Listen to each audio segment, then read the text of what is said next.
خداوند آپ کے ساتھ ہو۔ ہمارے خداوند یسوع المسیح کی خوشخبری مقدس لوکا کے مطابق۔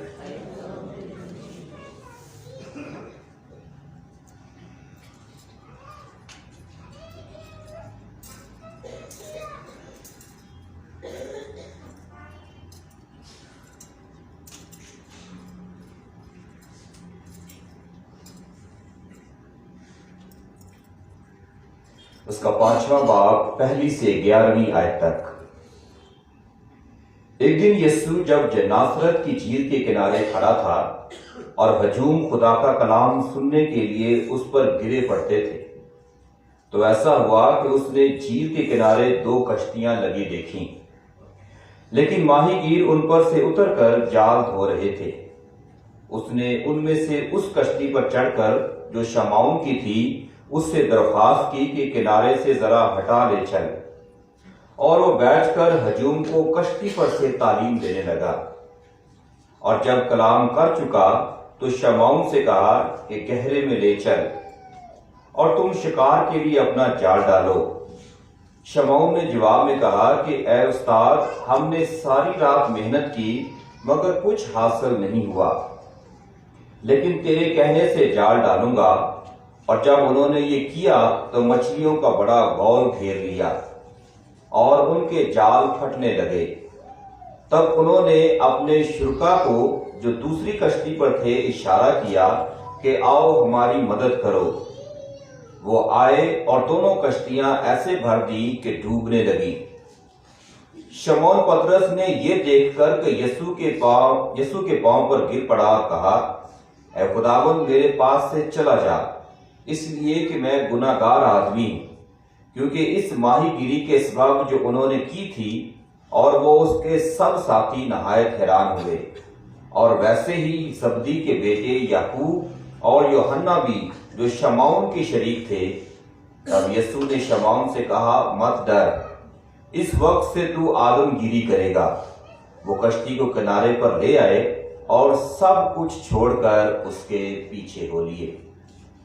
انجیل مقدس کے وسیلے سے ہمارے گناہ معاف کیے جائیں۔ تشریف رکھے۔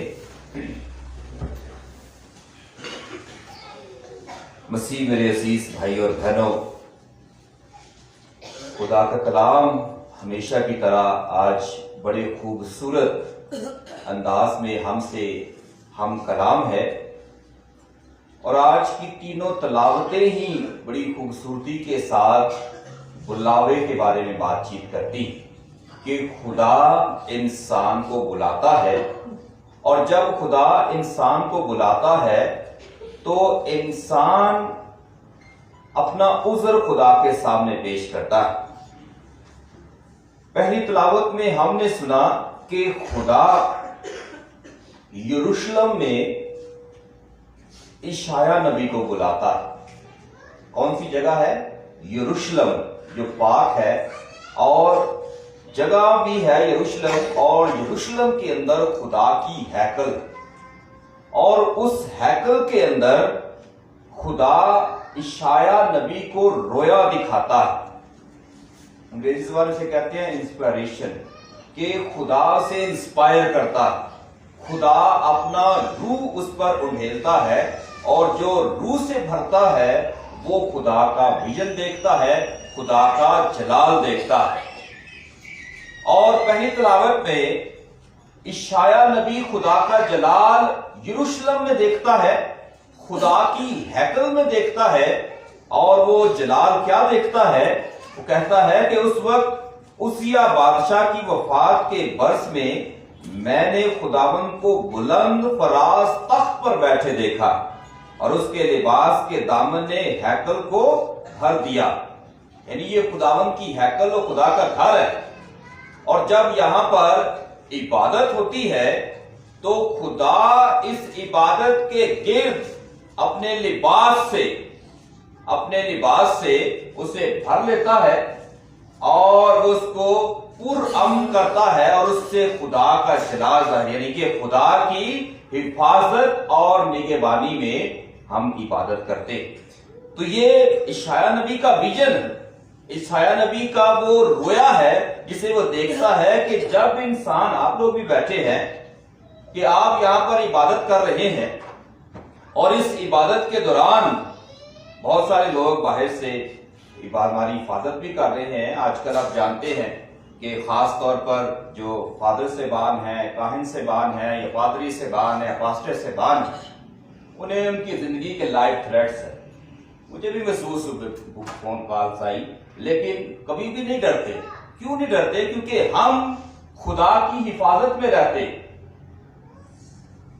اور مجھے بہت ساری ایجنسی سے لوگوں نے کال کی پر پوچھا بھی اور کہا فادر صاحب آپ اپنا خیال رکھا کریں، آپ اپنی حفاظت کے لیے کچھ کریں. میرا ایک ہی جواب تھا کہ خداوند جس کی حفاظت کرتا ہے اسے دنیا کی کوئی بھی طاقت جو ہے وہ کبھی بھی مار نہیں سکتی یا گرا نہیں سکتی. لیکن خداوند پر کامل بھروسہ رکھنا بڑا اہم ضروری ہے. اور جب یہ موت آنی ہے تو موت آپ کو ہزاروں لاکھوں کروڑوں لوگوں کی حفاظت نگہبانی میں بھی لے جائے گی، کیونکہ اس موت کا دن مقرر. تو موت کے خوف سے خداوند کے کلام کی منادی اور یہ عبادات چھوڑ دینا، یہ بھی ہمارے لیے کہہ سکتے ہیں کہ بزدلی کا ایک بہت بڑا نشان. لیکن خداوند یہاں پر اشعیا نبی کی معرفت ہم سے ہم کلام ہو کر کہتا ہے کہ خدا اس ہیکل کو، اس گرجے کو اپنے لباس سے، خدا کا لباس تو نہیں ہے لیکن علامتاً بتایا گیا ہے کہ خدا نے اسے اپنے گھیرے میں لیا ہوا ہے.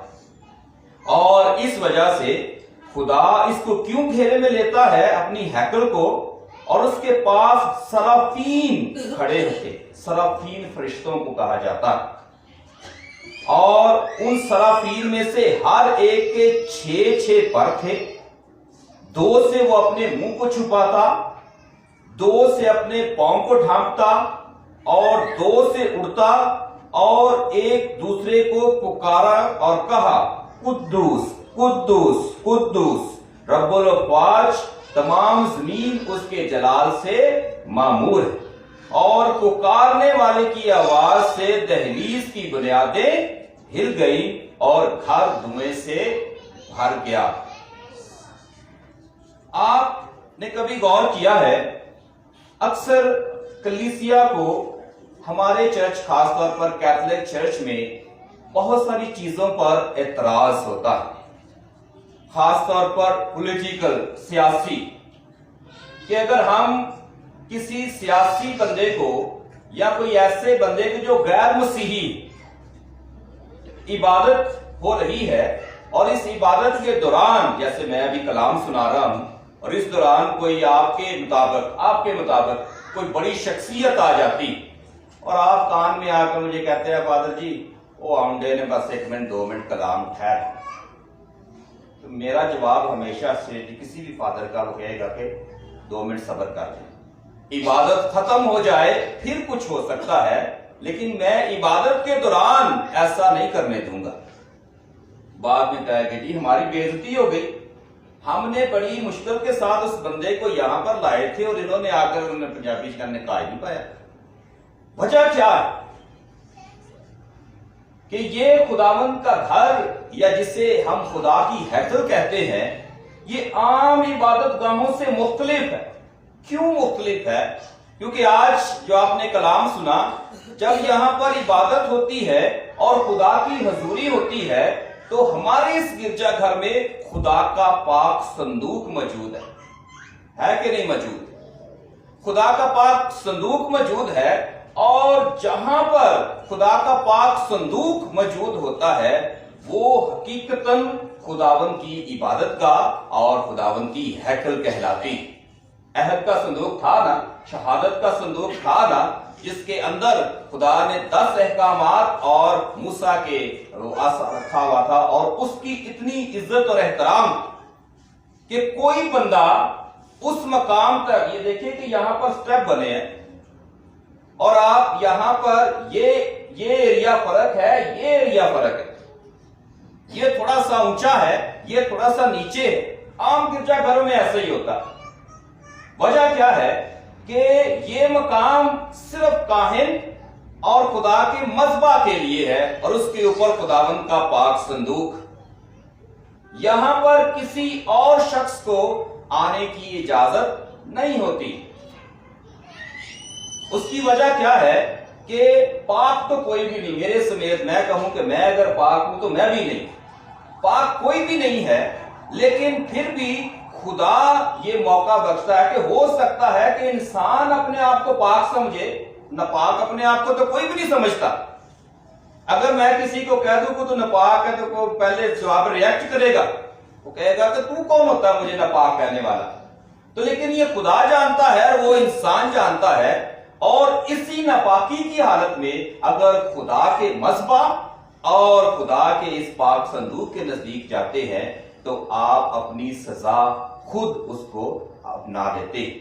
تو یہاں پر دیکھیں کہ قدوس القداس ہے اور خداوند کے فرشتے اسے قدوس قدوس کہہ کر پکارتے ہیں. اور دیکھیں کہ ان کی وہاں پر موجودگی کیسی ہے کہ وہ خدا کی حضوری میں تو ہے لیکن خدا کو دیکھنے کی ہمت نہیں ہے. خدا کا یہ نام ہے قدوس، اعلیٰ صفات میں سے قدوس ہے. اور قدوس سے وہ کیا فرشتے کیا کرتے ہیں کہ 6 پر ہیں، 2 سے اپنے منہ کو چھپاتے ہیں، یعنی یہ چہرہ وہ بھی خدا کے حضور دکھنا نہیں چاہیے. 2 سے اپنے پاؤں کو ڈھانپتے ہیں اور 2 سے وہ اڑتا ہے. اور ایک نے دوسرے کو پکار کر کہا کہ قدوس قدوس قدوس رب الافواج، تمام زمین کے جلال سے معمور ہے. یہاں اس عبادت میں بھی ہم ایک وقت آتا ہے کہ ہم قدوس قدوس کہہ کر پکارتے ہیں کہ نہیں؟ کب پکارتے ہیں؟ تبدل کے وقت، جہاں پر کاہن خداوند یسوع المسیح کے پاک بدن اور خون کا عام روٹی اور عام مے کو اس کے بدن اور خون میں تبدیل کرتا ہے. اور جب وہ الفاظ ادا کر دیتا ہے تو کلیسیا کہتی ہے کہ قدوس قدوس قدوس عالم بالا پر خدا کو جلال. اور یہ اس قسم کی عبادات یہاں پر کہتے ہیں کہ خدا کے نام کو جلال، کہ خدا یہاں پر اتر آیا ہے. اور فرشتوں کی طرح ہم یہ الفاظ کہتے ہیں قدوس قدوس رب الافواج، جس کے جلال سے معمور ہے. اور خدا جلال سے وہاں پر موجود ہوتا رہا کہ وہاں پر وہ دھوئیں سے بھر جاتا ہے. اسی لیے ہم یہ لبان جلا کر اس پاک قربان گاہ کو پورے دھوئیں سے بھر دیتے ہیں. اور آپ یہی تجربہ کرتے ہیں جو آج عشایہ نبی رویا میں دیکھتا ہے کہ جب خدا کسی جگہ پر حاضر و ناظر ہوتا ہے تو ہمارا کردار کیا ہونا چاہیے. تب لکھا ہے، اس نے کہا مجھ پر افسوس، کیونکہ میں تو ناپاک ہونٹوں والا آدمی، ناپاک ہونٹوں والی قوم کے درمیان رہتا ہوں، کیونکہ میری آنکھوں نے بادشاہ رب الافواج کو دیکھا. تب سرافین میں سے ایک اڑ کر میرے پاس آیا اور اس کے ہاتھ میں ایک انگارہ تھا اور اس نے دستے پناہ سے مذبح سے اٹھایا. کہاں سے؟ مذبح، قربان گاہ سے، جہاں پر یہ لبان جس کے اندر کوئلے ہوتے ہیں، اس میں سے فرشتے نے کوئلہ اٹھا کر کس کے زبان پر رکھا؟ عشایہ نبی کی زبان پر رکھا. اور اس نے کہا کہ اور اس نے میرے منہ کو چھوا اور کہا دیکھ میں نے تیرے ہونٹوں کو چھوا، تیری بدی دور کی گئی اور تیری خطا کا کفارہ ہوا. اور میں نے خداوند کی آواز سنی اور کہا کہ میں کس کو بھیجوں کہ ہمارے لیے کون جائے؟ تو میں نے کہا دیکھ میں حاضر ہوں، مجھے بھیج. خداوند کا انتخاب ہمیشہ پاک صاف لوگ نہیں ہوتے. 24 گھنٹے خدا کے گھر میں عبادت کرتا ہے تو ہم خدا کہیں گے خدا نے اس کو چن لیا. خدا ناممکن کو ممکن بناتا. جو دنیا کی نظر میں ناممکن چیز ہے خدا کی نظر میں وہ ممکن. آپ کی نظر میں جو ناممکن ہے وہ خدا کی نظر میں ناممکن نہیں ہو سکتا. ناممکن کو ممکن بناتا ہے. اور آپ دیکھیں کہ یہ خداوند کا یہ بندہ اپنے آپ کو پہچانتا ہے. کیا کہتا ہے کہ میں گناہگار ہوں، میں تو خدا کی ہیکل کے اندر بھی داخل ہونے کے قابل نہیں ہوں. تو خدا سے کہتا ہے کہ میں نے تجھے چن لیا، میں نے تجھے تیری بدی سے پاک کیا. ناپاک ہونٹوں والا آدمی سے مراد یہ ہے کہ جس آدمی یا جس عورت یا جس بھی شخص کو ہم کہہ سکتے ہیں جس کی زبان ایک وقت میں تو خدا کی حمد و ستائش کرتی ہے اور دوسرے وقت میں جھوٹ بولتی، ایک وقت میں وہ خدا کے نام کی تمجید کرتا ہے، دوسرے وقت میں وہ اپنی زبان سے گالیاں دیتا ہے. یہی زبان ہے نا، کوئی دو زبانیں تو نہیں ہے انسان کی. اسی زبان سے ہم ایک دوسرے کی چغلی کرتے ہیں، اسی زبان سے ایک دوسرے کی عیب جوئی کرتے ہیں، اسی زبان سے ہم جھوٹی گواہی دیتے ہیں، اسی زبان سے ہم ایک دوسرے کو برا بھلا کہتے ہیں، اور یہی زبان خداوند کی حمد و ستائش بھی کرے. یہ قبول کرنا ہمارے لیے اتنا آسان نہیں ہے. اور اشعیا نبی کہتا ہے کہ میں ناپاک ہونٹوں والا آدمی، میں ناپاک ہونٹوں والا آدمی ہوں، اس وجہ سے میں خداوند کے کلام کی منادی کرنے اور خداوند کا نام لینے کے بھی لائق نہیں. ہمارے سرگودا میں ایک بہت بڑا پروگرام ہوا، SIT ہے، سرگودا انسٹیٹیوٹ آف ٹیکنالوجی. بہت بڑے بڑے ہال ہیں ہمارے پاس، اور وہاں پر پروگرام ہوا. پروگرام میں پاکماس ہوئی، کلیسیا بہت زیادہ تھی، اس لیے ہم نے ہال کے اندر عبادت کی. بچوں کا تھا پروگرام، سنڈے اسکول. کئی لوگ اپنے آپ کو بہت مقدس قرار دیتے ہیں کہ شاید میں خدا کا کلام دن رات پڑھتا ہوں، حمد و ستائش کرتا ہوں، تو میں جو بات کہوں گا میں دوسروں کو بھی سکھانا چاہتا ہوں. تو ایک آدمی عبادت ہو گئی. عبادت کے بعد ہم نے وہ پاکل تار اٹھا دیا اور بچے سنڈے اسکول تھے، ٹیبلو شیبلو کرنا شروع ہو گئے. اب وہ بندہ پروگرام کے دوران کھڑا ہو گیا، اس نے کہا کہ میں یہاں پر یہ بے حیائی ہونے نہیں دوں گا. میں نے کہا جی کیا بے حیائی ہے؟ کہا جی بچے اس جگہ پر ناچ رہے ہیں، ٹیبلو کر رہے ہیں جس جگہ پر ابھی عبادت ہوئی ہے. خیر جیسے تیسے کر کے برادری کے آدمی سے پکڑ کے اسے باہر لے گئے. اس وقت پروگرام ہونے دیا. بعد میں انہی کے علاقے میں میں گیا جس علاقے میں عبادت ہونی تھی. تو میں نے اس آدمی کا نام میں نہیں لیتا، اس آدمی کو میں نے کہا کہ چرچ میں تھا، میں نے کہا کہ آج میں آپ کے علاقے میں عبادت کرنے کے لیے آیا ہوں، آج آپ اس گرجے میں سامنے اگر آ سکتے ہیں تو آ جائیں، مجھے کچھ سوالوں کے جواب چاہیے. میں نے کہا جی پوچھے فادر صاحب، میں تیار ہوں. میں نے اسے کہا کہ آپ کے گھر میں کتنے موبائل ہیں؟ کہتا ہے ایک ہی موبائل ہے. تو میں نے کہا اچھا آج کے بعد میری ہدایت ہے آپ سے کہ آپ 2 موبائل رکھیں. کہتے کیوں فادر صاحب 2 کیوں رکھیں؟ میں نے کہا ایک موبائل جب آپ کبھی جھوٹ بولتے ہیں، آپ کا دل کر رہا ہے، آپ نے گالیاں دینی ہیں اور آپ نے اور الٹے سیدھے کام کرنے ہیں، گانے سننے ہیں، تو ایک موبائل رکھے. دوسرے موبائل میں صرف اور صرف آپ پاک اور اچھے لوگوں کو فون کریں. برے لوگوں کا ایک موبائل اور اچھے لوگوں کا ایک موبائل. میں نے کہا آپ کے گھر میں ٹی وی کتنے ہیں؟ ایک ہی ٹی وی. میں نے کہا آج کے بعد ٹی وی بھی 2 ہونے چاہیے. وجہ کیا ہے کہ اسی ٹی وی پر آپ یہ انڈیا کے ناچنے اور گانے والے سارا کچھ سنتے ہیں اور بٹن دباتے ہیں تو آج تک ٹی وی آ جاتا ہے، گاڈ بلیس ٹی وی آ جاتا ہے. تو ناچنے گانے سے ٹی وی تو گندا ہو گیا، تو اب آپ نے وہ پاک چینل اس پر لگا دیا، چینج کر دیا، تو یہ تو بڑی بری بات ہے. اس لیے وہ چینل دیکھنے کے لیے، گیت سننے کے لیے ایک علیحدہ ٹی وی ہونا چاہیے، اور یہ فلمیں جو کچھ بھی دنیاوی چیزیں دیکھنے کے لیے ایک علیحدہ. لوگ ٹی وی پر بیٹھ کر بہت کچھ کر رہے ہوتے ہیں، اس لیے ٹی وی بھی ناپاک ہو جاتا ہے. آپ اسے بھی علیحدہ کر دیں اور اس طرح کی بات کریں. دوسری میں نے کہا میں نے آپ کی شادی کی ویڈیو دیکھی ہے، آپ کے گھر میں جب آپ کو سیرا باندھا جا رہا تھا تو وہاں پر عبادت ہوئی تھی کہ نہیں عبادت؟ جی فادر صاحب ہوئی تھی. میں نے کہا اس کے بعد جو ہی سیرا بند گیا، بابو جی نے دعا کی، اور دعا کرنے کے بعد جو ہی بابو جی سائڈ پر ہوئے تو تسا اتنے خسرے میں چالتے سر، خسرے ناچ رہے ہیں اور وہ جگہ تو پاک ہو گئی. اب کیا کریں اس عمل کا؟ ویڈیو آپ کی گواہ ہے، میں کوئی جھوٹ نہیں بول رہا. بندہ کہتا ہے کہ فادر جی مجھے سمجھ آ رہی ہے. کہ آپ کن کن چیزوں میں اپنے آپ کو، کیونکہ پاکیزگی انسان کے اندر ہے. پہلے پاکیزگی صرف باتوں سے نہیں ظاہر کی جا سکتی کہ یہ کرو وہ کرو یہ کرو وہ کرو یہ کرو وہ کرو.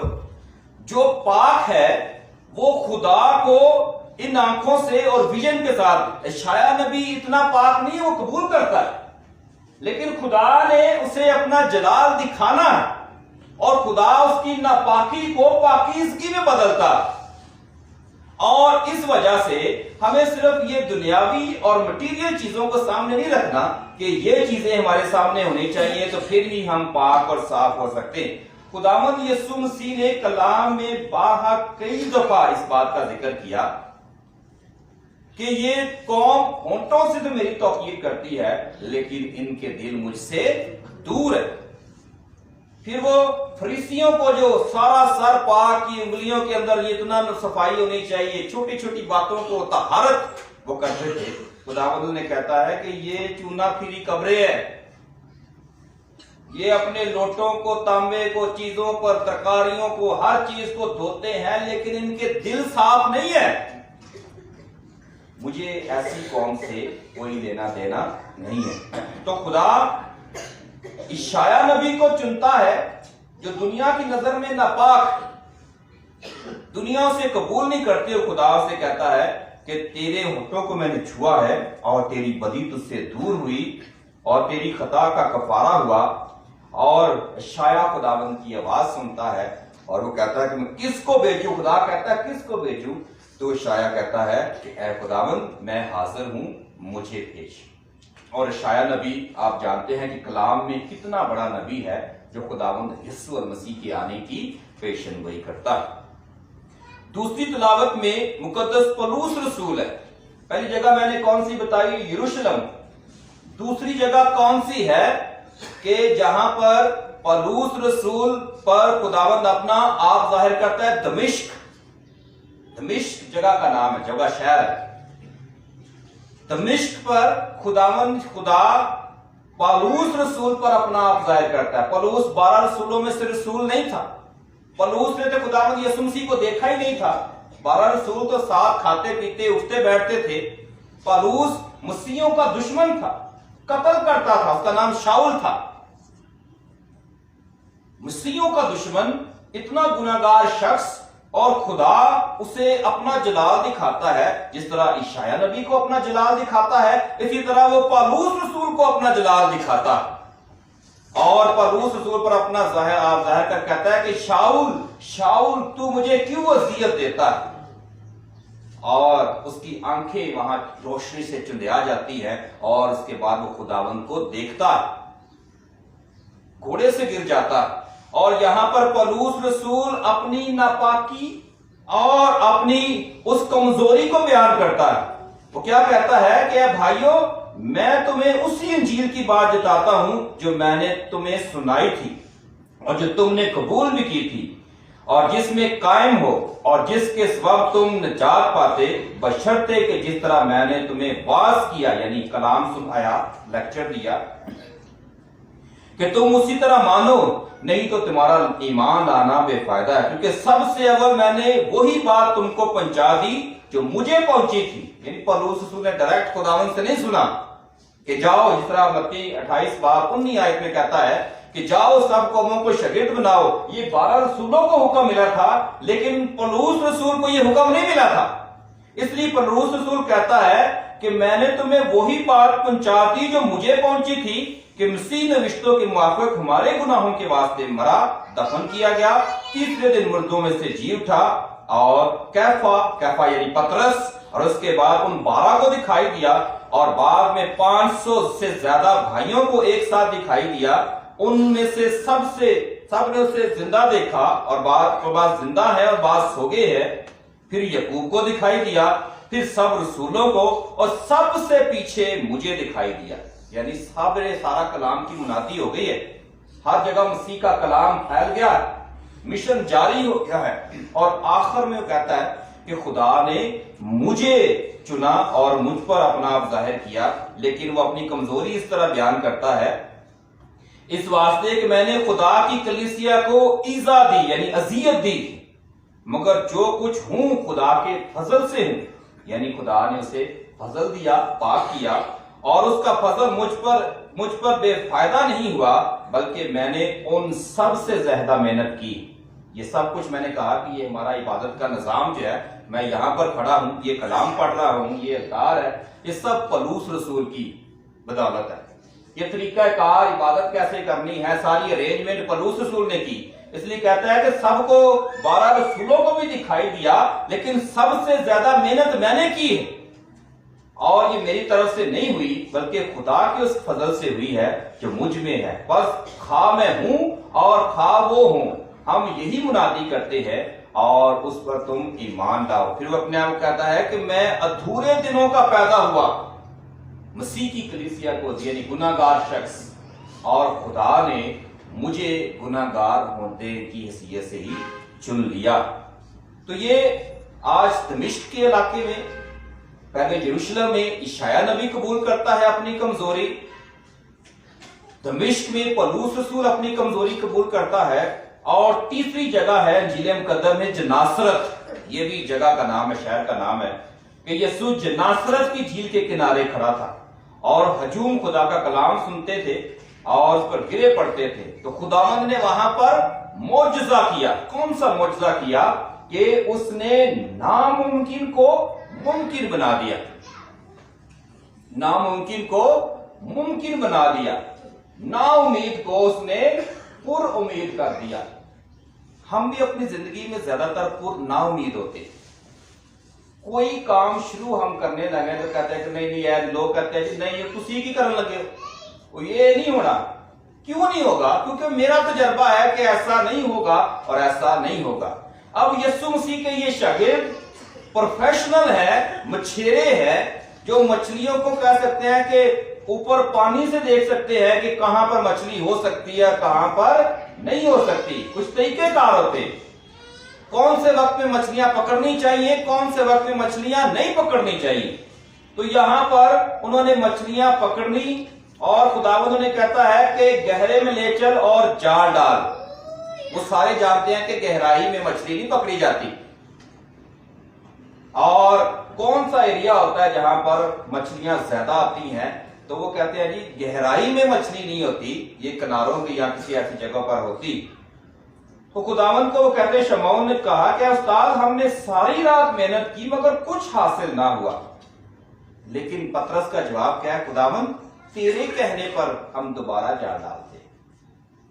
آپ کو لگتا ہے کہ کوئی کام نہیں ہو رہا، ناممکن ہے، مشکل کام ہے، نہیں ہو رہا، اور آپ نے کہا کہ خداوند میں تیرے کہنے پر یہ جال ڈالتا ہوں.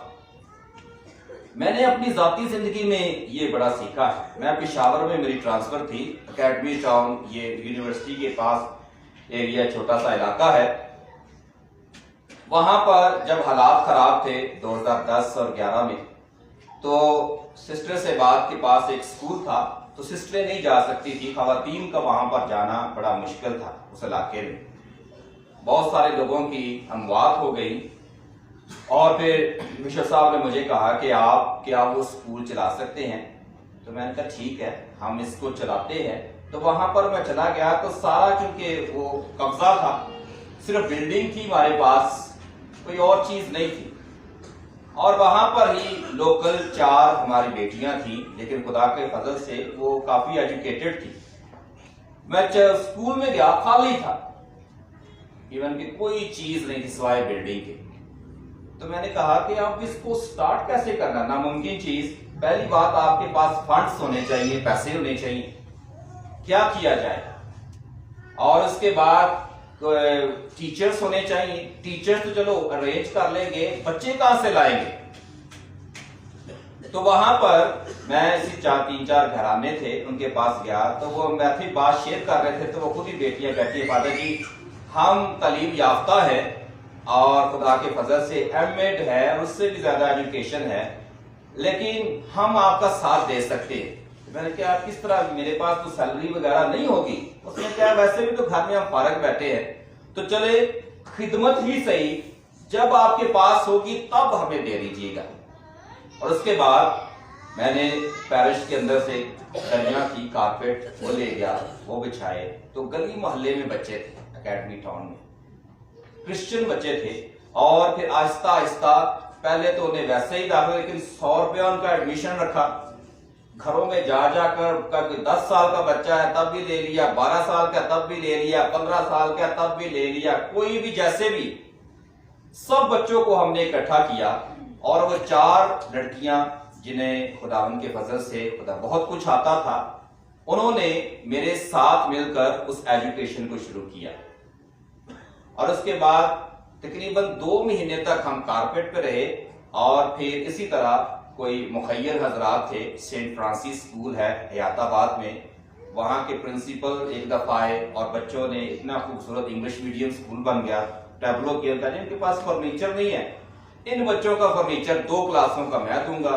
2 کلاسوں کا کسی اور نے دیا، پھر بلڈنگ بنانی تھی، تو لوگوں کے پاس بہت ساری ایکسٹرا چیزیں تھی، کسی کے پاس کھڑکی تھی، کسی کے پاس دروازہ تھا، مگر فادر جی ہم آپ کی مدد کریں گے، اور اس کے بعد 350 بچے صرف 4چوتھی کلاس تک تھے، صرف کرسچن، دوسرے ہم لوگوں کو ہم نے نہیں رکھا، 350 بچے، اور آج آپ دیکھیں کوئی جیتی جاگ تصویر ہے، 2011 سے وہ اسکول دیکھیں کہ ڈبل بلڈنگ ہے، اس کے بعد ابھی خدا کے فضل سے وہ کوئی ڈی بی ہمارے اسکول کے انڈر نہیں ہے، پیرش کے انڈر ہی چلتا ہے، اور ابھی وہ انکم جنریٹنگ اسکول ہے، یعنی اس سے بچت ہوتی ہے، اور اس بچت سے ٹیچروں کی سیلری جو ہے وہ بھی نکلتی ہے، بل بجلی دوسرے ملازم ہے، چوکیدار ہے، جو کچھ بھی ہے اس کے اندر سارا کچھ اسی اسکول کے اندر سے ہوتا ہے، اور بچے 4تھی کلاس سے سینٹ میریز میں جاتے ہیں، اور لڑکیاں 4تھی کلاس سے کانوینٹ اسکول میں جاتی ہیں، اور یہ ان کا ایجوکیشن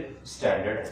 تو میں نے تجربہ اس لیے کیا، اور آپ کو اس لیے بتا رہا ہوں کہ یہ کوئی ہوا میں بات نہیں، آپ دیکھ بھی سکتے ہیں، نا امید اگر میں وائن پہ کہہ دیتا فادر صاحب بشپ صاحب میں تو نہیں کر سکتا، میں تو ابھی نیا فادر بنا ہوں، میرے پاس تو پیسے وغیرہ نہیں ہے، بشپ صاحب نے یہ بھی کہہ دیا کہ پیرش کا جو فادر انچارج وہاں پہ تھا وہ بھی آپ کی مدد نہیں کرے گا، بشپ صاحب بھی آپ کی کوئی مدد نہیں کریں گے، کرنا ہے تو اپنی مدد آپ کے تحت کرو، یہ آپ کی بلاہٹ کا، یہ رجنی آپ کی جو خداوند کی طرف سے آپ نے ہاں کی ہے اس کا ایک ٹیسٹ، تو ناممکن کو ممکن کیا ہوا، یہ جو ایک زندگی کا ذاتی تجربہ ہے، آپ کے بھی بہت سارے ایسے تجربے ہوں گے، اور اسی لیے پطرس رسول، میں نے پھر جو میرے پاس گاڑی تھی جس میں میں چیزیں لاتا تھا، اس کے پیچھے میں نے لکھا تھا لاطینی زبان میں جو کہ نولتم کے گہرے میں لے چل، اکثر میڈیا اور پیچھے پوچھتے ہیں یہ کس کا کیا مطلب ہے، میں نے کہا کہ جہاں ناممکن ہے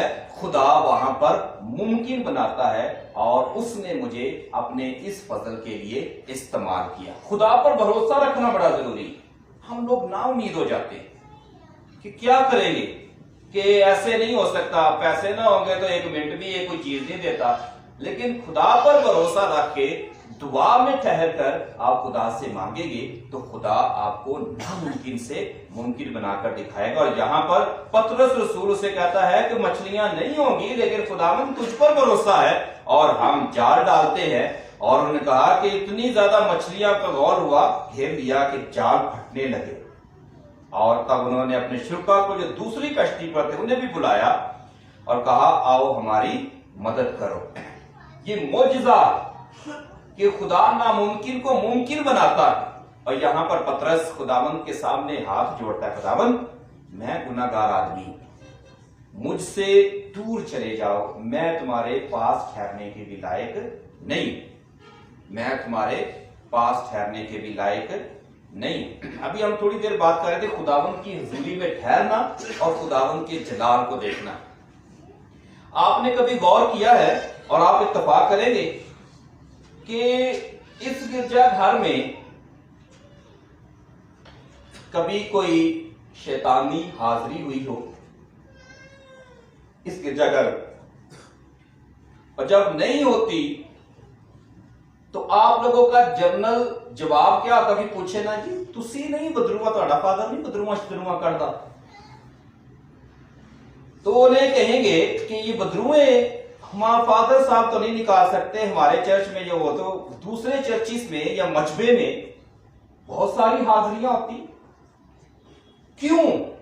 کیوں ایسا ہوتا ہے؟ ایک مثال آپ کو دینے لگا کہ اس جگہ کو ہم کیا کہتے ہیں؟ یہ پاک ہے، ناپاک چیز پاک جگہ پر نہیں آ سکتی. کیا خیال ہے آپ کا؟ اور آپ فلموں اور ڈراموں میں دیکھتے ہیں کہ اگر شیطان یا کوئی بری روحیں ہیں وہ اگر کسی شخص کو تنگ کرتی ہیں تو اگر کوئی مقدس چرچ یا اگر آپ انڈیا کی فلمیں دیکھتے ہیں تو کوئی مندر ہوتا ہے یا کوئی اور ہوتا ہے، وہاں پر وہ داخل نہیں ہوتی، اس سے دور بھاگتی.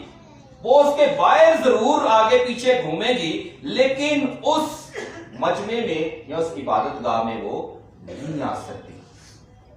کیوں؟ اسے معلوم ہوتا ہے کہ یہ جگہ پاک ہے.